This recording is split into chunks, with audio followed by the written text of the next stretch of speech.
Nagrambulan ang ilang grupo ng kabataan sa Davao City. Dinampot ng pulisya ang 7 sangkot umano sa gulo. 6 dito ang menor de edad. Makibalita tayo kay John Bautista ng GMA Davao. 2 kutsilyo, 1 itak at sealant na nakabote. Ito ang mga nakuha sa 7 kabataan dito sa Davao City na nakipagrambulan sa iba pang grupo. Isa lang sa mga naaresto ang hindi menor de edad. Ikinulong na siya habang ang kanyang mga kasama dadalhin sa DSWD. Kasabera mo sila, gawas daw sila daw. Ito, ni sabay na lang ko. Wala ko kabalo, nagkuanday sila dahi, naday kalaban nila dahi. Ayon sa pulisya, samahang walang iwanan ang pangalan ng grupo ng mga nahuli. Kilala raw silang gumagamit ng mga kutsilyo at iba pang matutulis na bagay laban sa kanilang mga kaaway.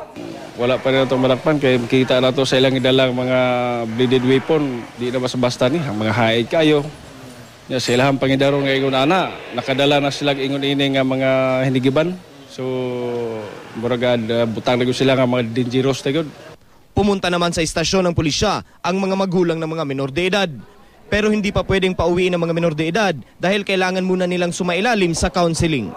So for the meantime, deriusa na sila. So, ato ni-endorse sila sa DSWD kaya mga menor de edad sila. John Bautista, Nagbabalita, Pilipinas.